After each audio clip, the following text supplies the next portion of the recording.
ng pangalawang distrito ng lalawigan ng Oriental Mindoro.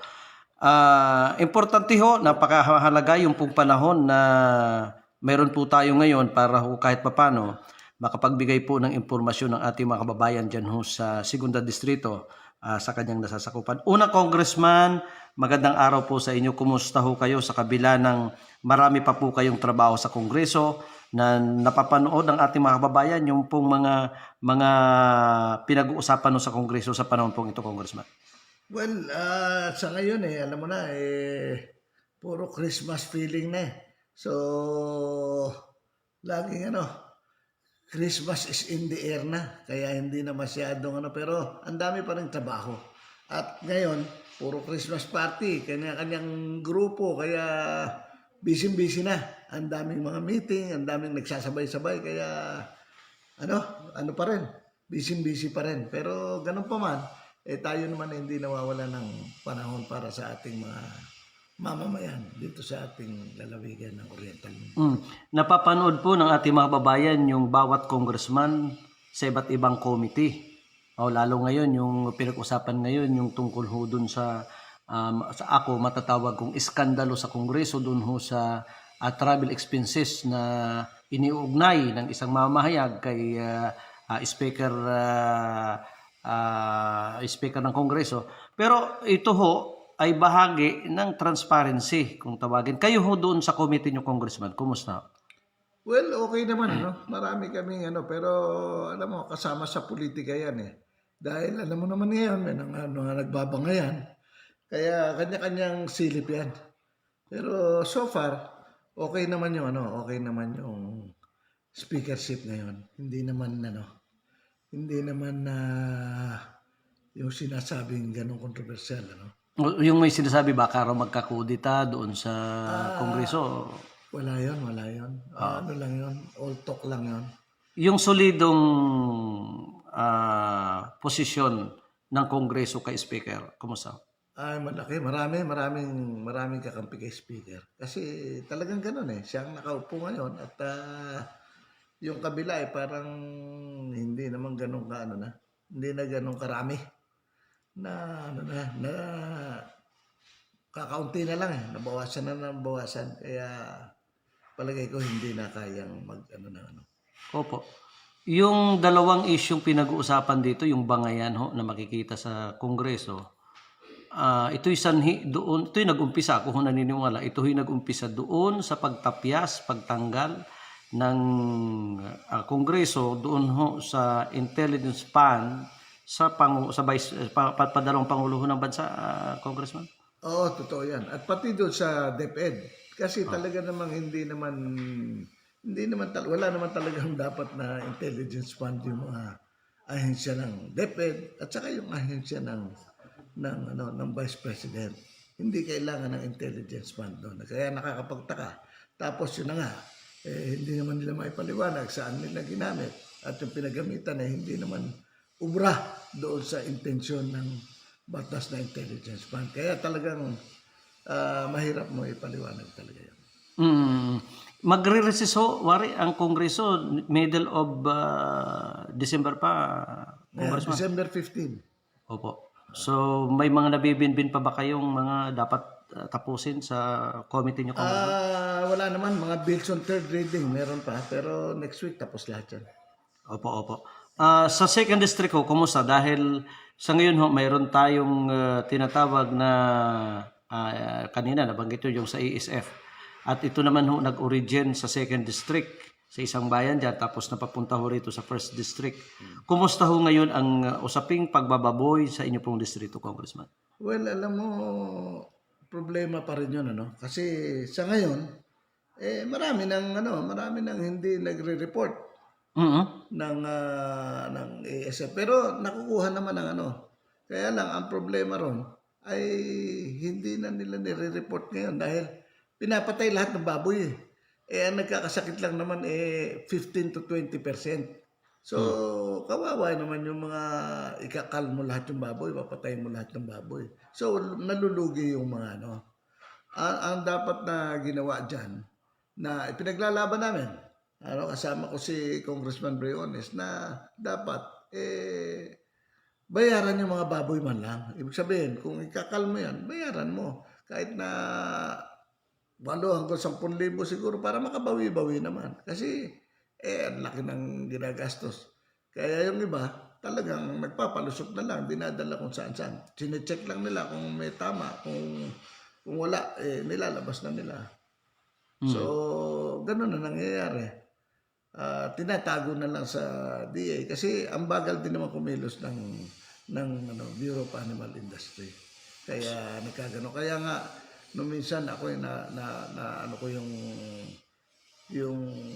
yung bae. Sabi ko yan na lang gagawin nyo, hindi nyo pa magawa. Yung mag-test ng Kaya anong nangyari, napilitan silang kaya nakapagbigay kami ng nakapagbigay kami ng kahit papano sa Rojas nag-umpisa, ang DSWD kasama ko, nakapagbigay nagtig sa 10,000 bawat pag-aalaga ng baboy.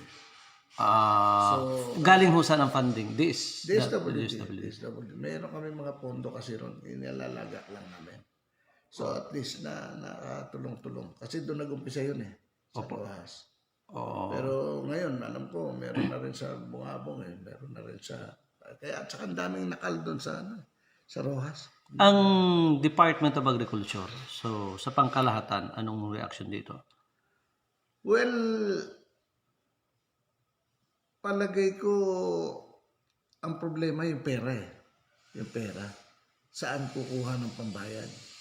Pero yun ang solusyon wala namang ibang solusyon Kailangan gawa ng paraan na magpondo. Mapondohan nila yun. Kasi kung hindi talagang problema yan. Kung hindi man siguro mabayaran yung mga baboy na may nagkasakit, at least may maibigay na dole out para makabangon o puhunan yung mga nalagasan.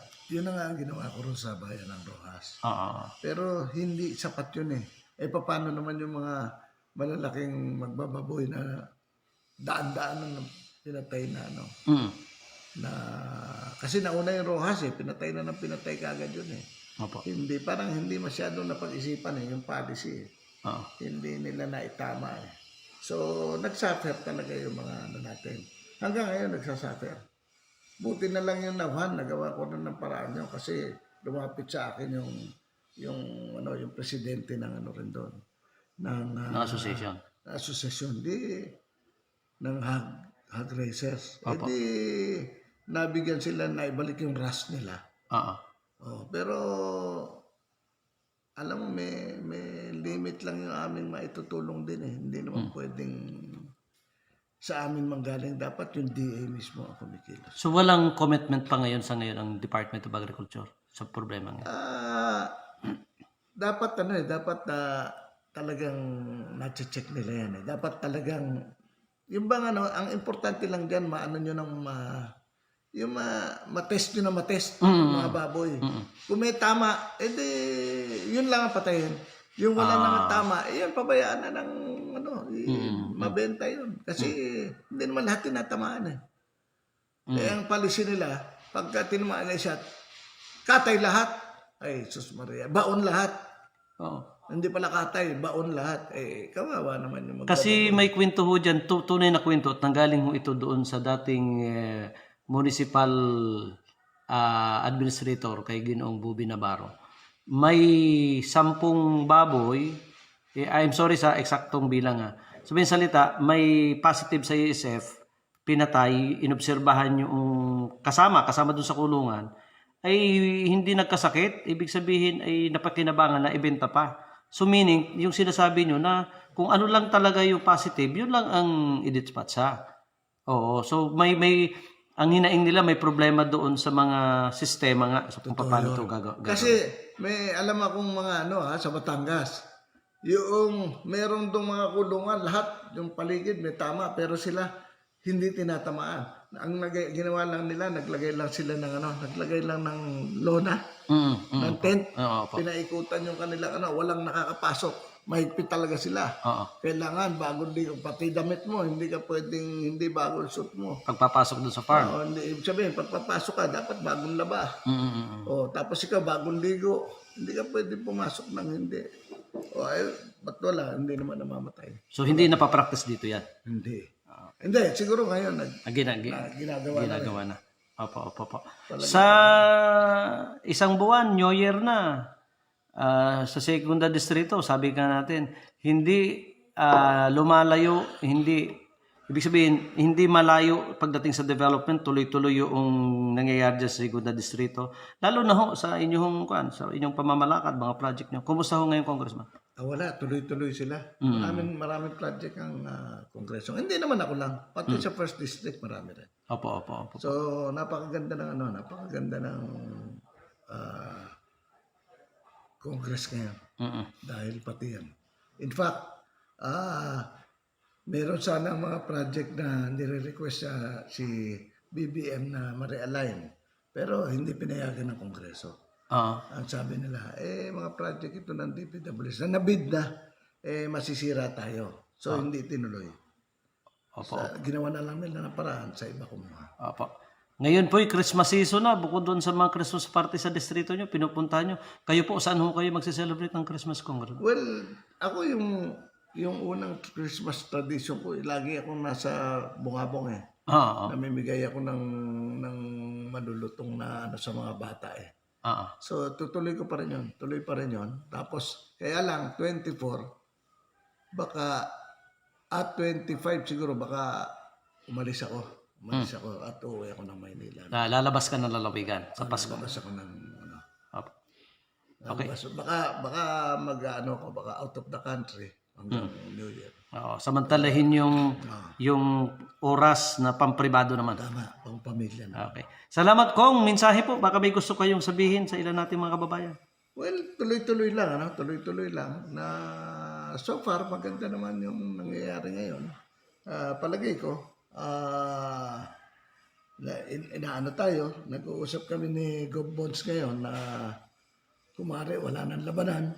Mukha namang sabi ko sa kanya, pwede naman yan. Wala naman tayong problema. Kaya baka nag-iimbita siya sa AGIS eh. Baka nandun ako sa AGIS. Sa usaping pangpolitika tayo, total na banggit nyo, ibig sabihin, may establish yung one Mindoro pagdating sa mga leadership kung sakasakaling wala kang kalaban. Baka gano'n na mangyari. So kayo, open kayo sa ganong arrangement? Oo naman. Walang politika, basta kapakanan ng mamamayan. Oo.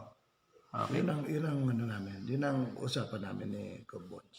So kasama ang first district? Yung first district, hindi ko alam kung pero yun din ang inaano niya na isa na lang tayo. Na posible yung mangyari. Okay. Kasi wala naman eh. Katulad sa first district, sino ba naman ang panlaban mo kay Wala din naman. Siguro magkakatalo lang dyan sa mayor. Pero sa mayor naman alam mo, mahirap kalaban yung incumbent. Yung local political party, yung MBS. So kayo po, nasa ilalim pa nito, Congressman? Kasama ako ron dahil naman yun, umbrella naman yun eh. Opo. Pero siyempre, pag naglaban yun at saka yung partido ni Malu, baka hindi ako Pag dito sa city, oo. sa city. Gigit na lang kayo or... Hindi naman ako pwede kalabanin ko naman si Malu, di ba? So, yun ang So, baka hindi na ako magiging parte ng MBS. Doon lang sa political party. Pero sa usaping pang politika, so...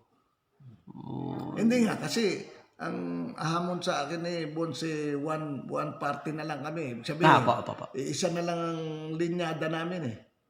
So, bakit pa, kung pwede naman yun, bakit hindi yun ang gagawin? So, hindi na kami So, sa usapin ng MBS, dahil nga sa sinasabi nyo, kung may labanan dito sa city, is mamawala ka sa local political party. Hindi na ako pwede. Because may siyempre may kulay na dahil at saka may kami kung one linyada kami ni Gov. Bonds paano kung kasama niya rin si Mayor Malu eh. Yun kung sakasakali pa naman. Kung sakali maglaban siyempre, hindi na kami pwede. Po, yun ho ang gusto ko sa inyo. Diretso kayo kung magsalita. Wala kayong paligoy-ligoy. Ligoy, hindi katulad ng iba na may mga dribble-dribble. Salamat, Congressman. Hirap yung ganun eh. Kilala mo naman ako. Po, salamat po at Merry Christmas. Merry Christmas, Merry Christmas.